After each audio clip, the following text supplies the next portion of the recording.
আসসালামু আলাইকুম ওয়া রাহমাতুল্লাহি ওয়া বারাকাতুহু।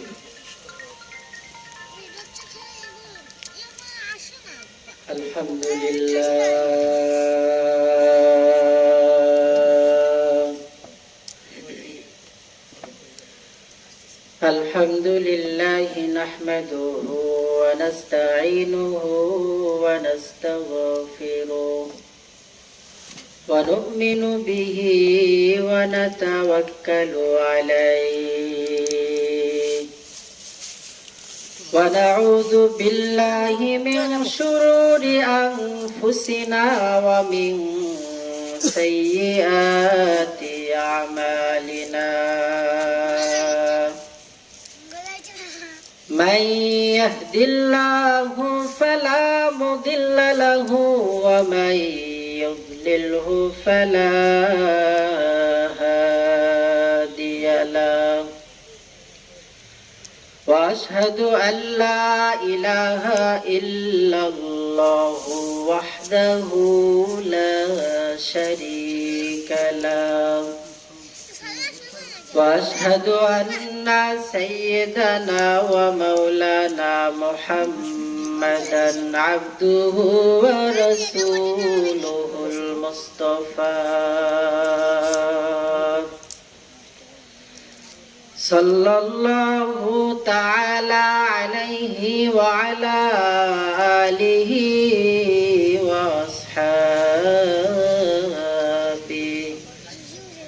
وأصحابه وبارك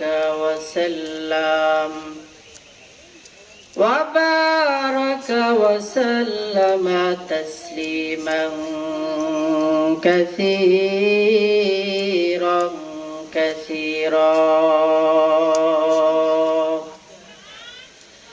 الذي أرسله الله تعالى بالحق بشيرا ونذيرا وداعيا إلى الله بإذنه وسراجا منيرا. أما بعد فأعوذ بالله من الشيطان الرجيم. بسم الله الرحمن الرحيم.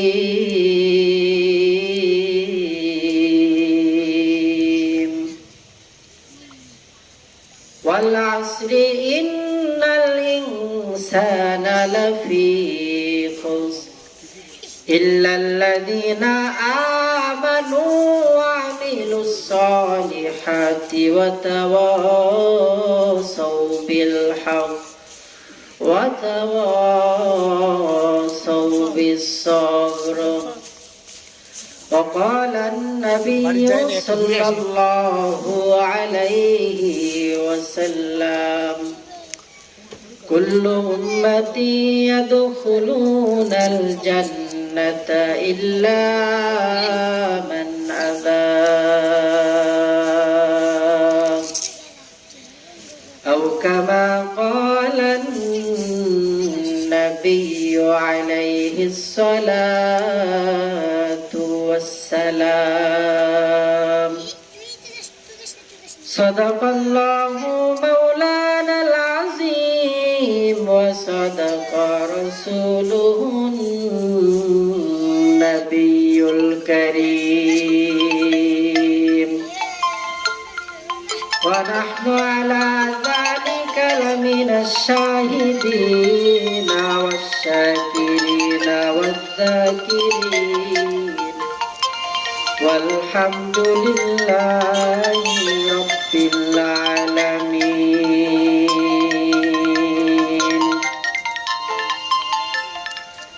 ميدوره مجبوره أي سيد عالم ميدوره مجبوره أي سيد عالم دیدار दीदार देखा दे नहीं आवाज सुना दो दीदार देखा दे नहीं आवाज सुना दो मैं सूरत यूसुफ को नहीं चाहने वाला मैं सूरत यूसुफ को नहीं चाहने वाला मैं कैसे के मानिंद नहीं आशिक लैला मैं कैसे के मानिंद नहीं आशिक लैला मैं आशिक मौला हूँ मेरा इश्क दवाना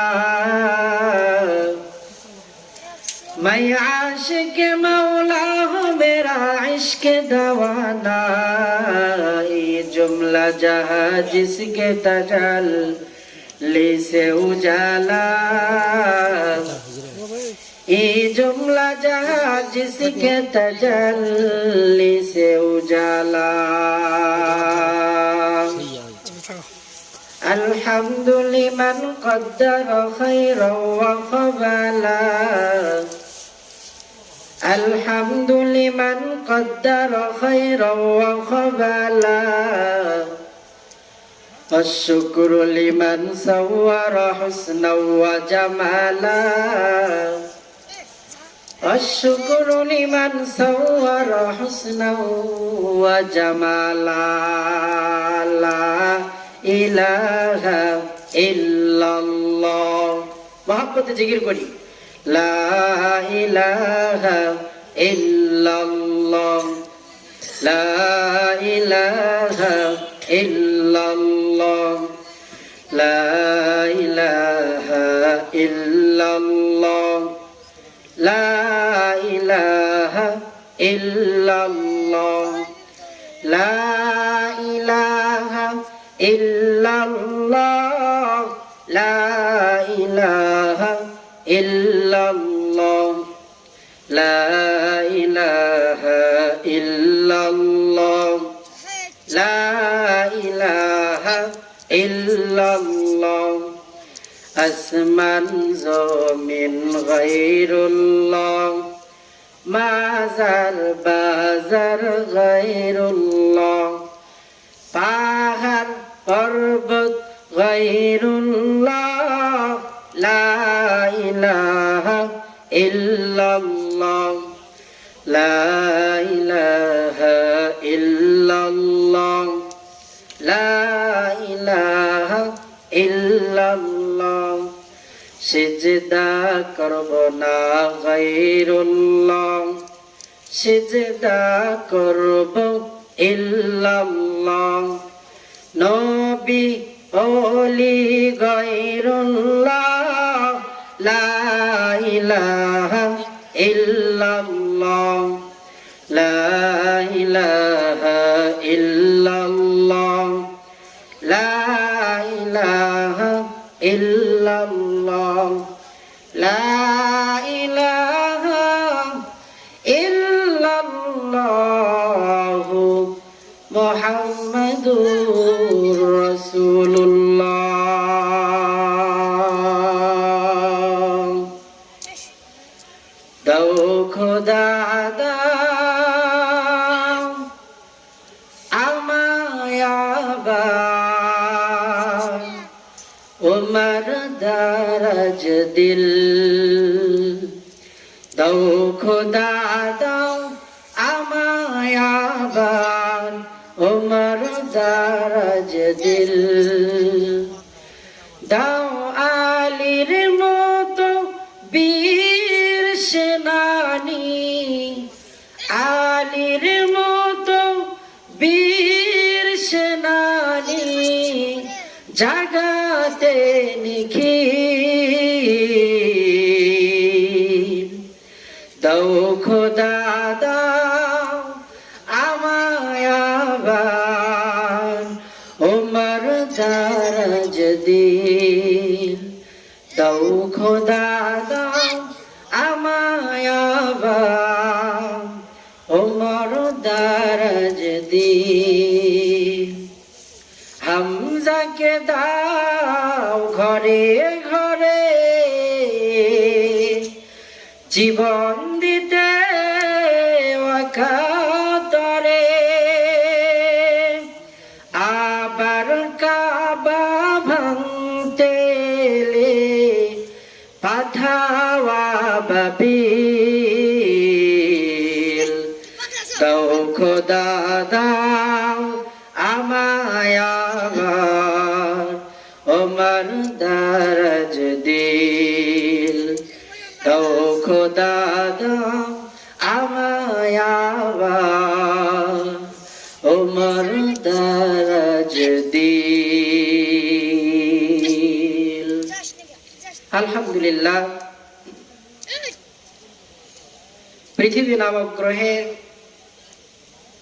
বাংলাদেশের বগুড়া জেলার অন্তর্গত হাটগাড়ি উত্তরপাড়া তালপট্টি বাইতুন নূর জামে মসজিদ ও ফুরকানিয়া মাদ্রাসার উন্নতি কল্পে বিশাল এ ঐতিহাসিক ওয়াজ ও দোয়ার মাহফিলের আজ 20 ডিসেম্বর 2024 বরকতপূর্ণ এ মজলিসের সম্মানিত সভাপতি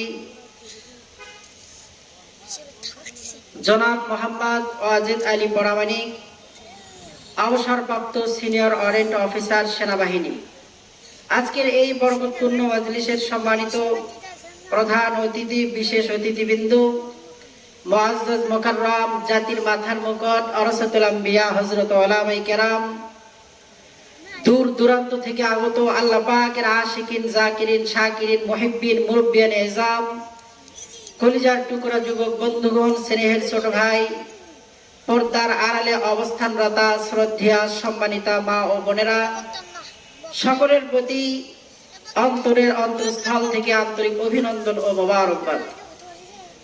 আজকের এই মাহফিলের প্রধান বক্তার চেয়ারকে আলোকিত করবেন সারা বাংলাদেশ এক সময় যার কথা শুনলে মানুষ পঙ্গপালের মতো মাহফিলের দিকে আসতে থাকতো, আলহাজ ডক্টর সৈয়দ মোহাম্মদ নজরুল ইসলাম 22 হাজারি সাহেবের সাহেবজাদা মুফতি সাব্বির আহমদ মাহমুদি পাবনা। আল্লাহ পাক হুজুরকে নিরাপদে আমাদের মাহফিল পর্যন্ত কবুল করেন, সকলেই বলে আমিন। আজকের এই বরকতপূর্ণ মাহফিল অক্লান্ত পরিশ্রম করে যারাই সাজিয়েছেন, এত সুন্দর জান্নাতের বাগানের ইন্তজার করেছেন, আল্লাহ পাক সকলের সকল শ্রমকে জান্নাতের বিনিময়ে কবুল করেন, সকলেই জবান খুলে বলি আমিন। আমি কোরআনুল কারীমের আয়াতের মধ্যে হতে একটি আয়াতে কারিমা তেলাওয়াত করেছি। সকলের পরিচিত একটি সূরা 103 নম্বর সূরা সূরাতুল আসর তেলাওয়াত করেছি। রাসূল আকরাম সাল্লাল্লাহু আলাইহি ওয়াসাল্লামের অসংখ্য অগণিত অবয়বানী হাদিসে মোবারকার মধ্যে হতে একটি হাদিসে শরীফা পাঠ করেছি। তেলাওয়াতকৃত আয়াত ও হাদিসকে সামনে রেখেই সময়ের সংক্ষিপ্ত পরিসরে কিঞ্চিত আলোকপাত করার প্রয়াস চালাবো ইনশাআল্লাহ। আপনারা আমার সঙ্গে থাকবেন তো ইনশাআল্লাহ? আল্লাহ পাক আমাদের সবাইকে কবুল করেন। এবং যারা বাহির দিয়ে ঘোরাফেরা করছি, মাহফিল ইতিমধ্যেই শুরু হয়ে গিয়েছে, আপনারা আর এদিক সেদিক ঘোরাফেরা না করে অতি দ্রুত মাহফিল প্যান্ডেলের দিকে চলে আসেন। ওয়াজ মাহফিল, দাওয়াত ও তাবলীগ, জিহাদ, পীর মাশায়েখ, মুবাল্লিগ, মুজাহিদ, এসব কিছুর মার্কাজ হলো দ্বীনি শিক্ষা প্রতিষ্ঠান। পৃথিবীর সমস্ত বেঈমান বেদিন কাফের এরা আমরা মুসলমানের মতো এত ঘুমায়ও না আর এত অলস না। এরা খুঁজে খুঁজে বের করলো যে দ্বীনের এ মশাল, দ্বীনের এ আলো কোথায় থেকে জ্বালা শুরু হলো।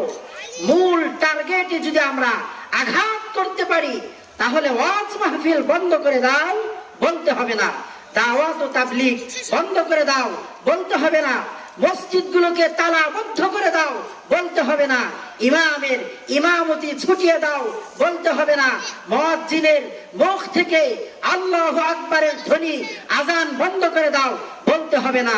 মূল টার্গেট দ্বীনি শিক্ষা প্রতিষ্ঠান ও আলেম ওলামা তলাবাদেরকে যদি আমরা নিঃশেষ করে দিতে পারি, তাহলে ওয়াজ মাহফিল, দাওয়াত, তাবলীগ, জিহাদ, পীর মাশায়েখ, মুবাল্লিগ, মুজাহিদ এ সব রাস্তা একেবারেই বন্ধ হয়ে যাবে। এজন্য পৃথিবীর সমস্ত বেঈমান বেদিন কাফের একটা মিশন নিয়ে কাজ করছে, আর এই মিশনটা হলো দ্বীনি শিক্ষা প্রতিষ্ঠান এদেশ থেকে কিভাবে উৎখাত করা যায়, এদেশ থেকে দ্বীনি শিক্ষা প্রতিষ্ঠান কিভাবে তুলে দেওয়া যায়। আমরা মুসলমান, আমাদেরকে সজাগ ও সচেতন থাকতে হবে, না হলে এমন একটা সময় আসবে, আজকে আমরা খুব নিরাপত্তার সহিত এশারের সালাত জামাতের সহিত আদায় করলাম, যদি আমরা মুসলমান এখন থেকেই সজাগ আর সচেতন না হই, এমন একটা সময় এদেশে আসতে পারে যে মসজিদের মুসাল্লায় গিয়ে নামাজে দাঁড়িয়ে গিয়েছি তো জিন্দা সেখান থেকে বের হতে পারবো কিনা এটার কোনো নিশ্চয়তা আর গ্যারান্টি নাই। কথা বলেন ঠিক কিনা? পৃথিবীর সমস্ত বেঈমান বেদিন কাফের মুসলমানদেরকে নিঃশেষ করে দেওয়ার জন্য এক প্ল্যাটফর্মে এসে মুসলমানদের বারবার আঘাত করছে। দ্বীনি শিক্ষা প্রতিষ্ঠান তুলে দাও, কারণ তারা জানে দ্বীনি শিক্ষা প্রতিষ্ঠান যদি তুলে দেওয়া হয়, আলেমদের জবান যদি বন্ধ করা হয়, ওলামা তোলাবাদের জবান যদি বন্ধ করে দেওয়া হয়, হক্কানি পীর বুজুর্গ ওলিয়া উলিয়াদের জবান যদি বন্ধ করে দেওয়া হয়, তাহলে এদেশে এমন একটা সময় চলে আসবে, এদেশ সহ তাম বিশ্বের মুসলমানদের ঈমান ও আমল একেবারে ধ্বংসের চূড়ান্ত পর্যায়ে গিয়ে পৌঁছবে। কথা বলেন ঠিক কিনা?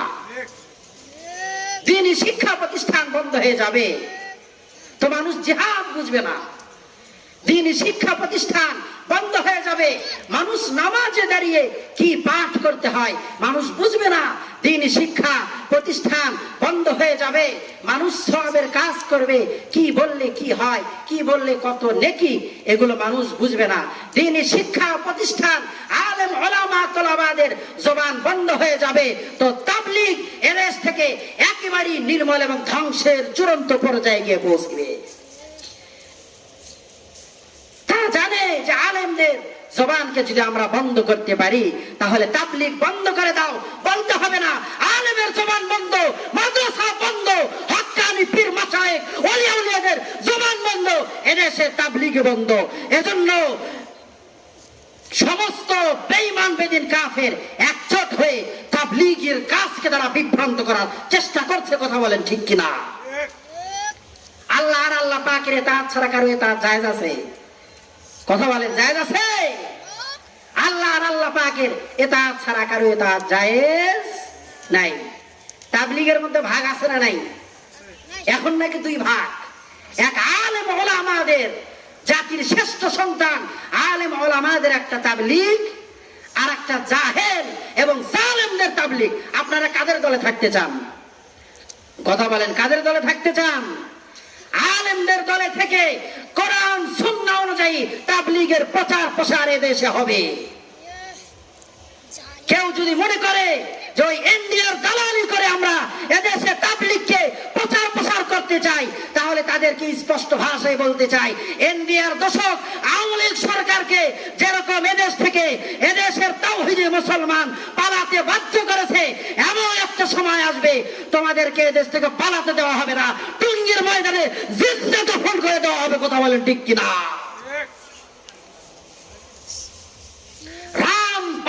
এরকম ইসলামের দুশ্মন, সাদিয়ানীরাও এরকম ইসলামের স্পষ্ট দুশ্মন।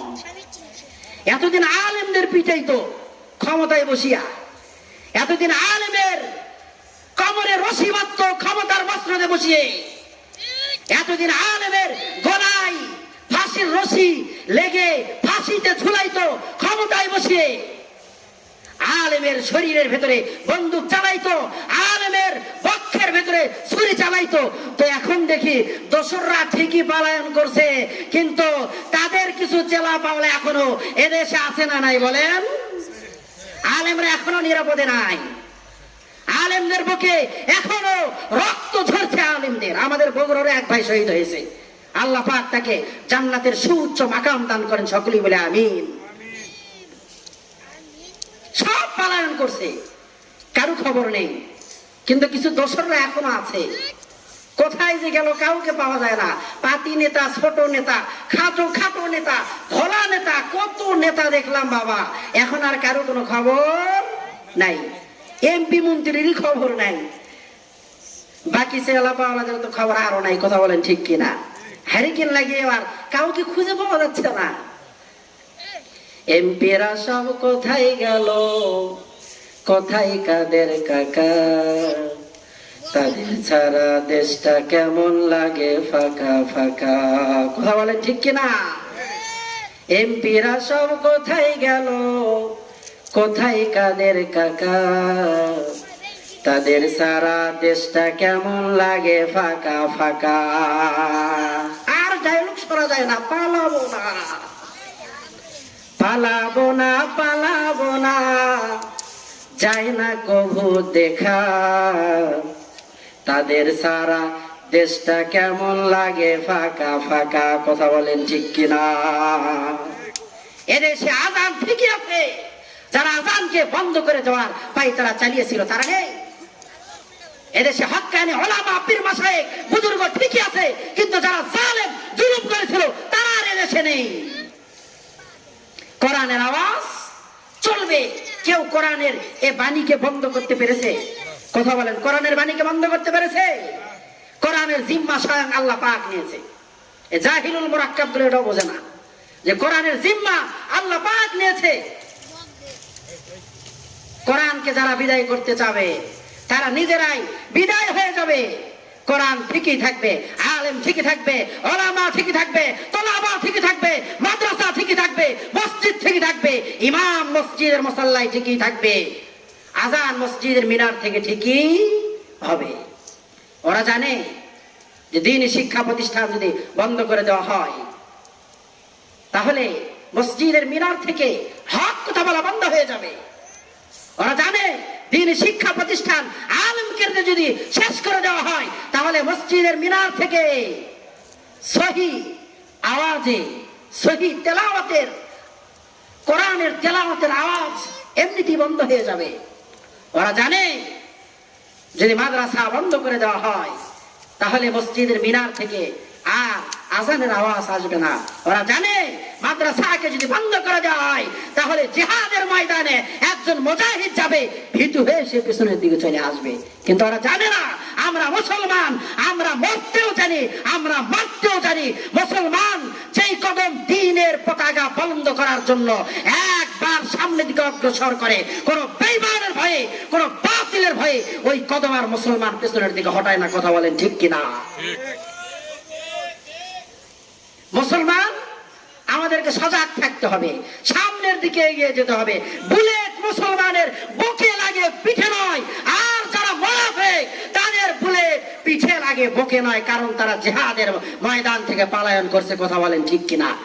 একজন মুমিনে কামেল কখনো জিহাদের ময়দান থেকে পলায়ন করতে পারে না। দ্বীন ও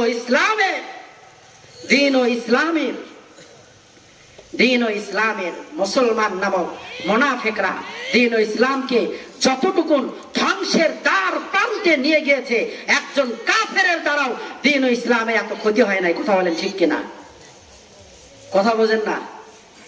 মুনাফিক মুসলমানের মধ্য থেকে কিছু মুসলমান আছে মুনাফিকদের যারা দ্বীন ও ইসলামের যত ক্ষতি হয়েছে, কোন কাফেরদের দ্বারা দ্বীন ও ইসলামের এত ক্ষতি হয় নাই। আমার ভাইরা, এজন্য আল্লাহ রাব্বুল আলামিন বলছেন ইন্নাল মুনাফিকিনা ফিদ দারকিল আসফালি মিনান নার।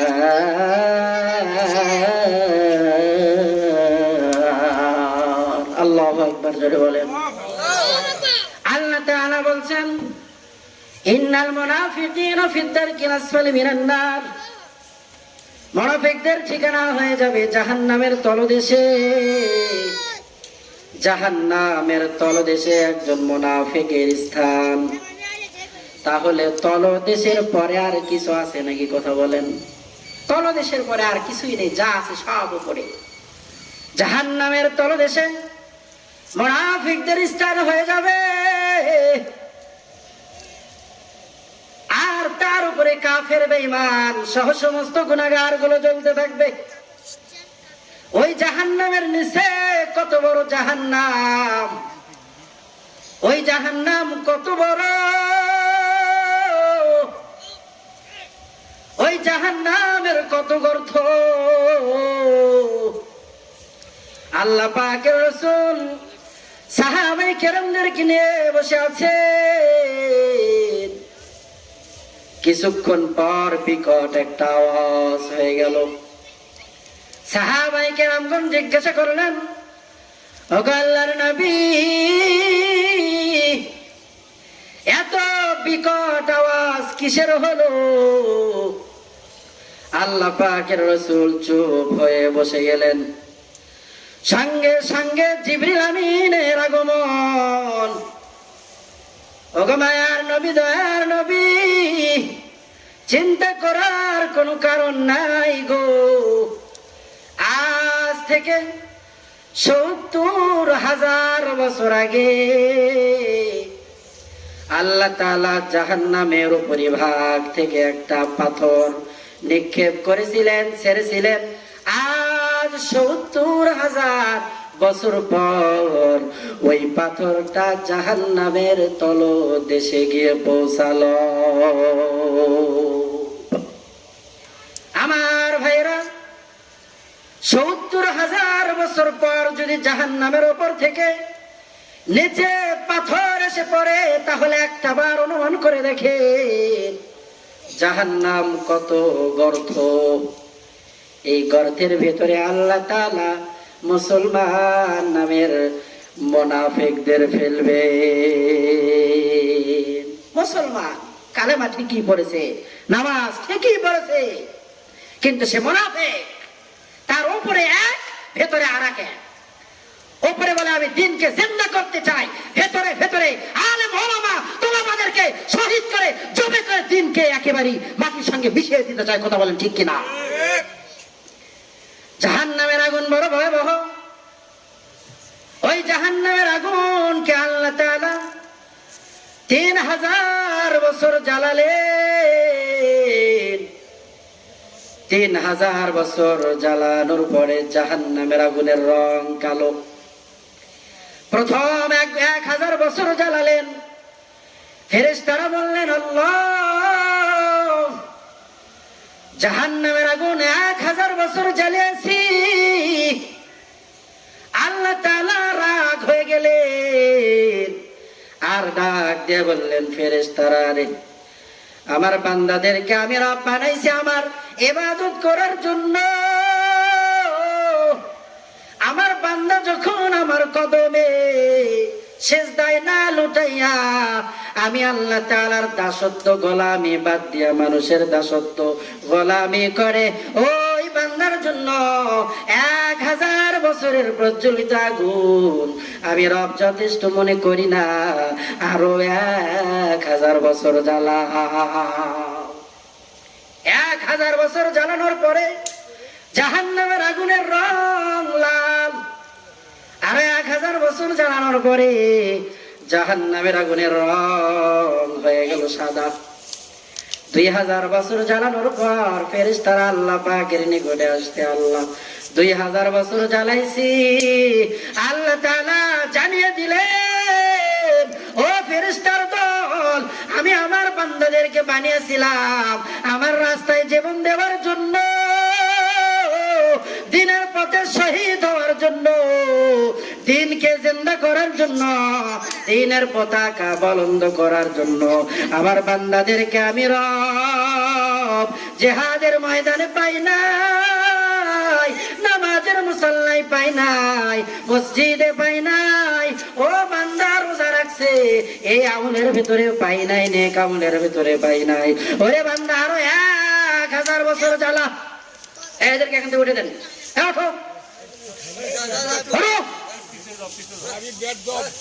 আল্লাহ তাআলা জানিয়ে দিলেন ফেরেশতার দল আরো 1000 বছর জ্বালাও। 3000 বছর জাহান্নামের আগুনকে জ্বালালো। জাহান্নামের আগুনের রং এবার হয়ে গেল কালো। কেমন কালো?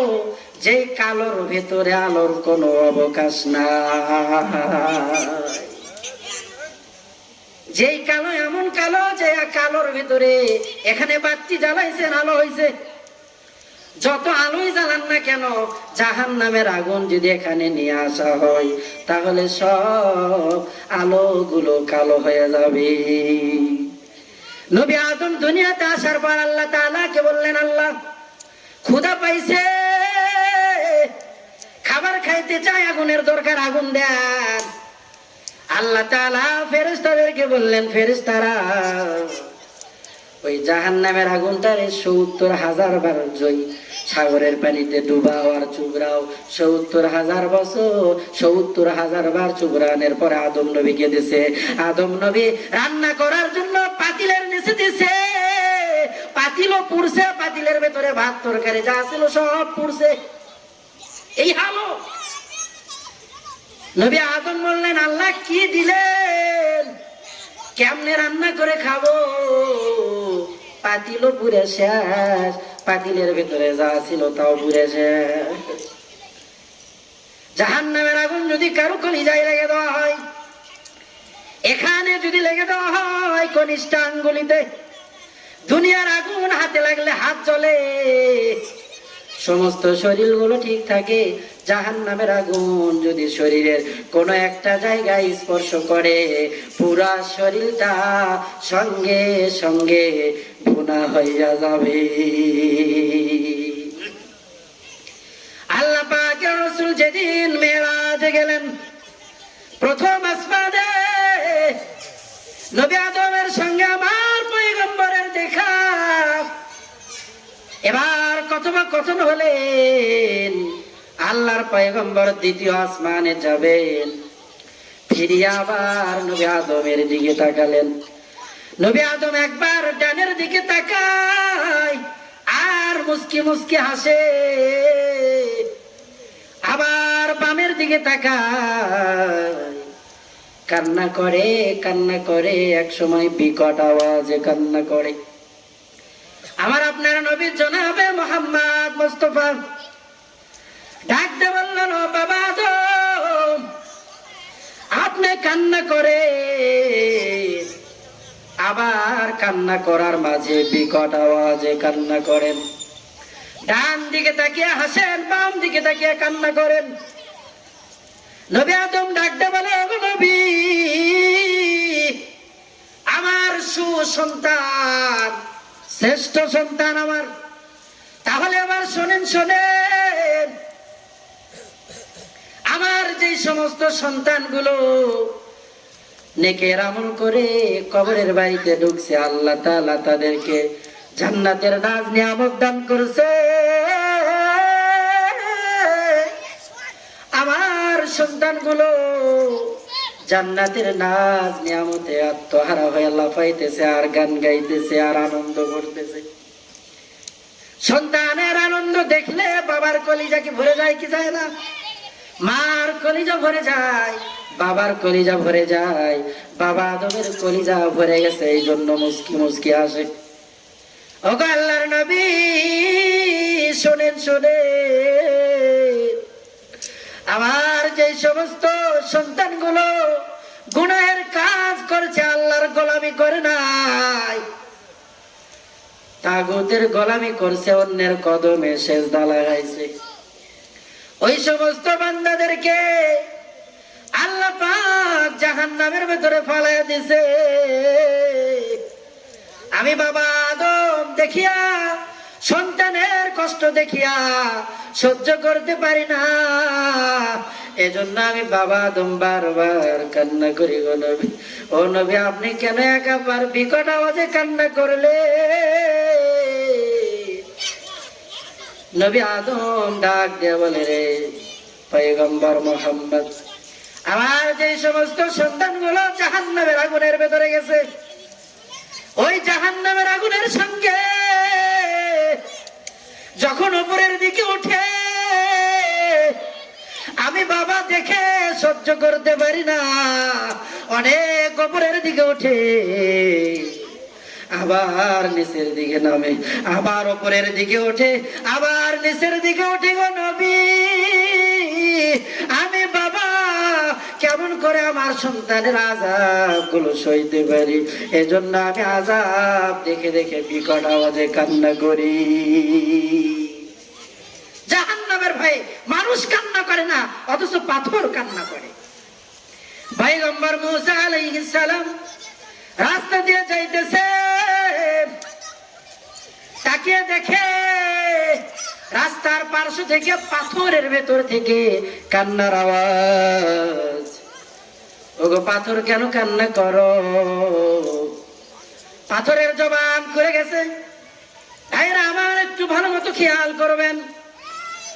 ও মুসলমান ভাই,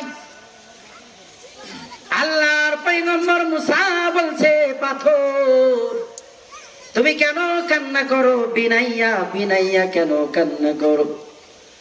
পাথরের জবান খুলে গেছে আর ডাকতে বলছে, নবী মুসা, ফাত্তাকুন নার আল্লাতী ওয়াকুদুহান নাস ওয়াল হিজারা। কোরআনে আল্লাহ তাআলা বলেছেন, জাহান্নামের আগুন আল্লাহ তাআলা জ্বালাবে মানুষ দ্বারা আর পাথর দ্বারা। কি দ্বারা? মানুষ দ্বারা, পাথর দ্বারা। আমি পাথরের বড় ভয় হয়, আমার দ্বারা আল্লাহ পাক জাহান্নামের আগুন জ্বালাই কিনা। পাথরের এতটুকু এহসাস অন্তরের ভিতরে। আমাদের গুনাহের সীমা আছে। আমাদের অন্তর কখনো কাঁদে না, আমাদের অন্তর কখনো ভয়ে কম্পিত হয় না যে জাহান্নামের আগুনে জ্বলতে হবে আমাকে। জাহান্নামের আগুনের ভয় আমাদের মাঝে নেই। অথচ বাহলুল পাগল, ভাইরা আমার, আপনারা নাম শুনেছেন বাহলুল পাগল? নাম শোনেন নাই নাকি? নাম শোনেন নাই? বাহলুল পাগল। বাহলুল পাগল রাস্তা দিয়ে হাঁটতেছে, দিনের কাজ করতেছে। এক মাঠের ভিতরে দাওয়াত ও তাবলীগের ভাইরা আসলে মাঠে ময়দানে যেখানেই পাই সেখানেই দাওয়াত দেয়। কতক্ষণ ঠিক কিনা? ধরছে, ওগো সন্তান, তুমি কেন খেলা করো না? ভিন্ন সন্তান গুলো তো খেলা করে, তুমি কেন খেলা করো না? তুমি কি এমন ভাবো? সন্তান ডাক দে বলে, রে বাহলুল, আমি ছোট হতে পারি, কিন্তু আমার চিন্তা চেতনা বড় গভীরে। আমি আমার বাসাতে দেখি আমার মা যখন চুলাতে আগুন ধরায়, বড় বড় খড়িগুলো দেয় না, আমার মা ছোট ছোট খড়ি দিয়ে আগুন জ্বালাই। ওগো বাহলুল পাগল, আমি ছোট্ট সন্তানের বড় ভয় হয়। আল্লাহ তাআলা আমারে দ্বারা ওই জাহান্নামের আগুন জ্বালাই কিনা। ছোট্ট সন্তানের অন্তরের ভিতরে জাহান্নামের ভয়, অথচ আমাদের জিন্দেগিতে গুনাহের কি হিসাব আছে? কতক্ষণ গুনাহের হিসাব আছে? আমরা জাহান্নামের ভয়ে কান্না করি না। আমরা জাহান্নামের ভয়ে কান্না করি না। জাহান্নামের ভয়ে কান্না করতে হবে আমাদের, কারণ জাহান্নাম বানিয়েছে আল্লাহ তাআলা, জান্নাত বানিয়েছে আল্লাহ তাআলা। নেক আমল হবে তো আল্লাহ পাক জান্নাতে দাখিল করায় দেবে, আর নেক আমল হবে না তো আল্লাহ তাআলা জাহান্নামের আগুনের ভিতরে আমাকে আপনাকে জ্বালাবে। আসুন, জাহান্নামের আগুন থেকে বাঁচার জন্য আমরা মাহফিল প্যান্ডেল আসি। শাহ আশরাফ আলী থানভী ফারুকী বলেন, যারা কোরআন সুন্নাহর মাজলিসে আসে তাদেরকে আল্লাহ তাআলা প্রথমত দুইটি পুরস্কারে পুরস্কৃত করেন। এক, অন্তরের ভেতরে দ্বীনি ইলম ঢেলে দেন, এই দ্বীনি ইলম অনুযায়ী আমল করতে পারলেই সে জান্নাতি। দ্বিতীয় নাম্বার, ঈমান আর আমলের ব্যাটারি চার্জ হয়। মানুষ মাঝে মাঝে মসজিদে যায় আর মাঝে মাঝে খবর নেই, কারণ কি? মাঝে মাঝে ব্যাটারিতে চার্জ হয় তো মসজিদে যায়, চার্জ নেই মসজিদে নেই। আল্লাহ পাকের রাসূলের ইত্তেবা অনুসরণ করে করে আমাদেরকে কবরে যাইতে হবে। আল্লাহর নবী বলেছেন, কুল্লু উম্মতি ইয়াদখুলুনাল জান্নাতা ইল্লা মান আবা, আমার প্রত্যেক উম্মত জান্নাতে দাখিল হবে, ইল্লা মান আবা, তবে যারা আমার ইতাআত করে নাই তারা কখনো জান্নাতে দাখিল হতে পারবে না। আমি রাসূলের ভালোবাসা যাদের অন্তরে নাই তারা কখনো জান্নাতে দাখিল হতে পারবে না। আমি রাসূলের ভালোবাসা যাদের অন্তরে নাই তাদের তো ঈমানই নাই। রাসূলের ভালোবাসা নাই, তাদের ঈমান আছে? আল্লাহর নবী বলেছেন, লা ইউমিনু আহাদুকুম হাত্তা আকুনা আহাব্বা ইলাইহি মিন ওয়ালিদিহি ওয়া ওয়ালাদিহি ওয়ান নাসি আজমাইন। আমি রাসূলকে যে দুনিয়ার সব কিছুর চাইতে ভালোবাসতে না পারবে তার সে পরিপূর্ণ ঈমানদার নয়, আর যেই ব্যক্তি পরিপূর্ণ ঈমানদার নয় তার জন্য জান্নাত নয়। নবীদের ভালোবাসা ছিল বেলালের ভিতরে। আল্লাহর পয়গম্বর দুনিয়ার থেকে বিদায় নিছে, বেলাল রাদিয়াল্লাহু তাআলা আনহু কয়েকদিন পর গাট্টি গুট্টি বেঁধে মদিনা থেকে বিদায় নিয়ে চলে যায়। মদিনার মানুষগুলো ধরছে, বেলাল তুমি কোথায় যাও? নবীর মসজিদ, তুমি কোথায় যাও বলো না। মুয়াজ্জিন ইমাম সাহেবের প্রতি এলাকাবাসীর ভালোবাসা কম না বেশি? এক এলাকা থেকে চলে আসলাম আমি বগুড়া থেকে, খোদার কসম করে বলছি রে ভাই, যেদিন আমি গাড়িতে উঠে চলে আসি এলাকার বৃদ্ধ যুবক মহিলা সহ সবাই বিনাইয়া বিনাইয়া কান্না করে আর বলে, মোস্তফা হুজুর আপনি যায়েন না। এলাকা থেকে চলে আসলাম, সবার অন্তরের ভেতরে ভালোবাসা, ভালোবাসা আল্লাহ প্রদত্ত। বেলালের প্রতি মানুষের একটা ভালোবাসা। ও বেলাল, মদিনা ছেড়ে যায় না, কারণ আমাদের পয়গম্বর মদিনাতে আর নাই রে বেলাল। পয়গম্বরকে দেখতে পারবো না, কিন্তু আমার পয়গম্বরের মুয়াজ্জিন বেলালকে তো দেখতে পারবো। ও বেলাল, তুমি মদিনা ছেড়ে যাইও না। বেলাল ডাকতে বলে, রে মদিনার মানুষ, যে মদিনায় আল্লাহর রাসূল নাই ওই মদিনায় আমি বেলালও নাই। বেলাল রাদিয়াল্লাহু তাআলা আনহু গাট্টি গুট্টি নিয়ে চলে গেছে। একদিন যায়, 2 দিন যায়, 6 মাস পেরিয়ে যায়। কত মানুষ আল্লাহ পাকের রাসূলের রওজার কিনারায় দাঁড়িয়ে সালাম জানাই। আল্লাহ পাকের রাসূল বেলালকে স্বপ্নের মধ্যে জানিয়ে দিছে, ও বেলাল, দুনিয়ার কত মানুষের সালামের আওয়াজ শুনতে পাই রে বেলাল, তোমার ওই মধুমাখা কণ্ঠ, তোতলা কণ্ঠের আওয়াজ কেন আমি রাসূলের কানে আসে না? বেলাল রাদিয়াল্লাহু তাআলা আনহু ঘুম থেকে লাফ দিয়ে উঠছে আর চিৎকার মারছে আর ডাকতে বলে, আমার রাসূল আমারে তলব করছে রে, কোথায় আমার গাট্টি গুট্টি, কোথায় আমার কাপড়, তাড়াতাড়ি দাও, আবার মায়ার নবীর সঙ্গে আমি বেলাল দেখা করতে যাব। সুবহানাল্লাহ। বেলাল রাদিয়াল্লাহু তাআলা আনহু মদিনার দিকে দৌড় মারছে। মদিনার মানুষ বেলালকে দেখে পাগল হয়ে গেছে। ছোট্ট ছোট্ট বাচ্চাগুলো মাকে ডাকতে বলে মা।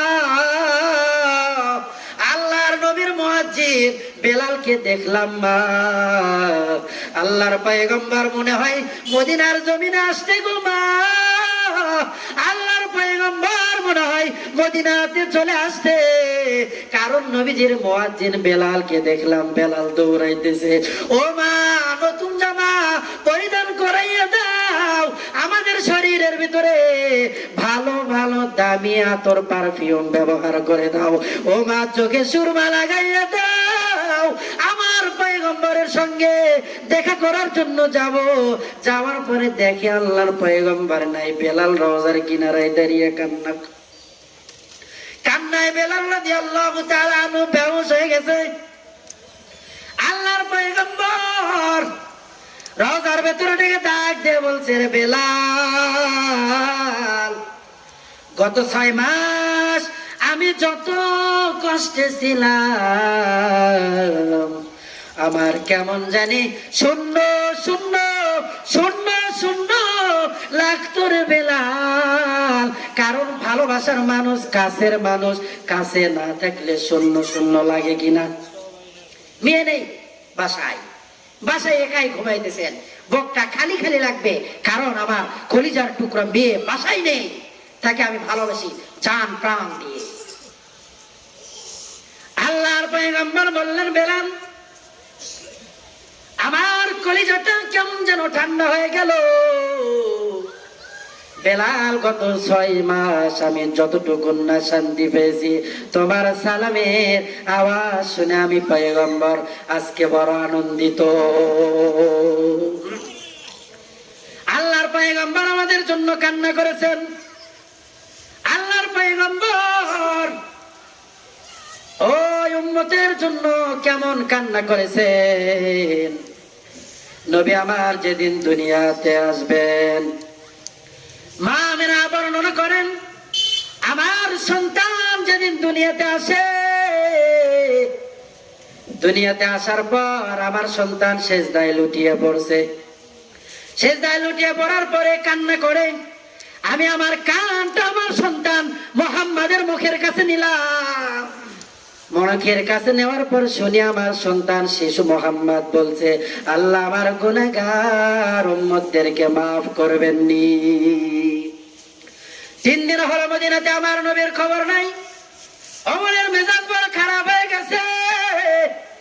ও মদিনার কাফের মুনাফিক, আমার পয়গম্বরের খবর না দিতে পারলে তোমাদের একটারও কাল্লা থাকবে না। ওমরের মেজাজ বড় খারাপ হয়ে গেছে। আবু বকর বলে, ওমর, মেজাজ খারাপ করা যাবে না, কারণ আমার পয়গম্বরকে খুঁজে খুঁজে বের করতে হবে। খুঁজে খুঁজে বের না করলে মদিনার মানুষগুলো না খেয়ে মারা যাবে। সবাই খুঁজতে খুঁজতে বের হয়ে গেছে। মরুভূমির ভিতরে যাওয়ার পরে দেখে একজন রাখাল গাছের কিনারায় বয়ে বয়ে কান্দে। ও রাখাল, কেন কান্না করো? তোমরা কে? তোমাদের চিনি না, তবে ওই গুহার ভেতরে কে জানো উম্মতি উম্মতি বলে কান্না করে। আজকে 3 দিন হলো উম্মতি উম্মতি উম্মতি বলে কান্না করে রে। ওই লোকের জন্য আজকে 3 দিন হলো আমাদের ওট ভেড়া দুম্বা গুলো ঘাসে মুখ লাগায় না। আল্লাহু আকবার বলে। ওমর ফারুক শিওরে গিয়ে দাঁড়িয়েছে, নবী, আপনার কাল্লা আনতে গিয়েছিলাম আমি ওমর, আপনার চেহারা দেখে মুসলমান হয়ে গেছি রে নবী। মাথা উঠান, মাথা উঠান। আল্লাহর পয়গম্বরের কান্না আরো বেড়ে গেছে। আল্লাহর পয়গম্বরের কান্না বেড়ে গেছে। ডাক দিয়ে বলে, ওগো আল্লাহর নবী, আমি ওমরের জিন্দেগীর সমস্ত নেক আমল আমার গুনাহ আপনার গুনাহগার উম্মতের জন্য দান করে দিলাম। আবু বকর ডাক দিয়ে বলে, ওগো নবী, আপনার কাছের মানুষ আমি আবু বকর, আমার চাইতে বড় কাছের মানুষ এই মদিনার মধ্যে মক্কার মধ্যে আর কেউ নেই।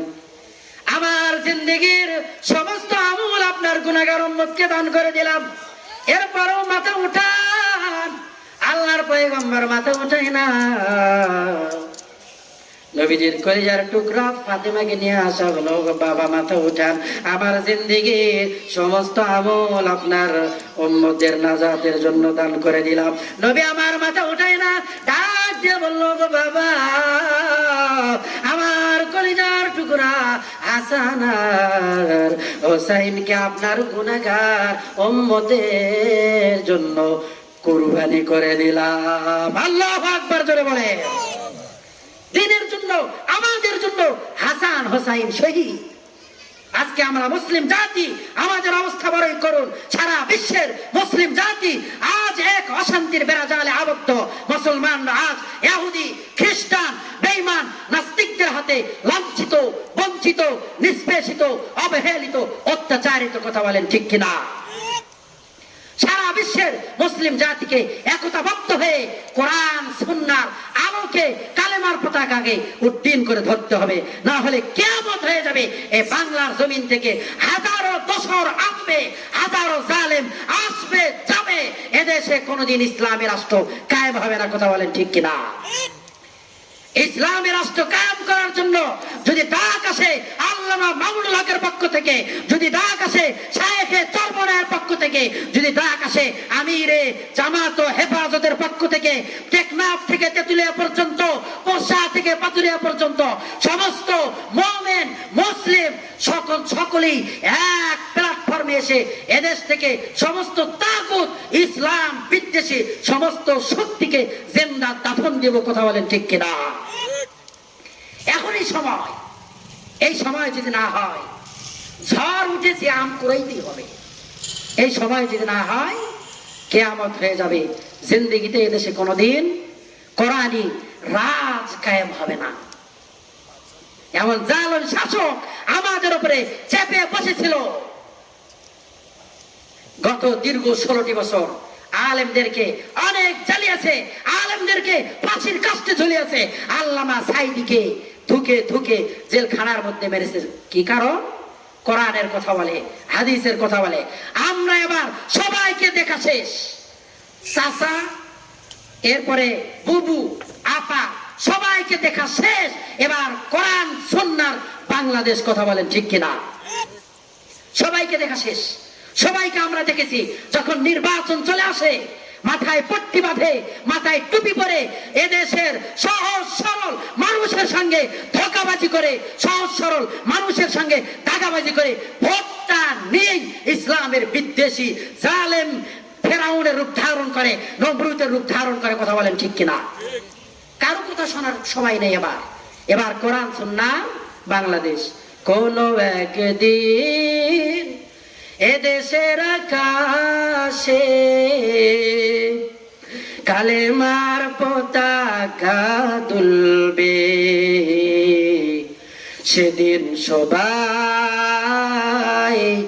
খোদাই বিধান পেয়ে দুঃখ বেদনা ভুলবে।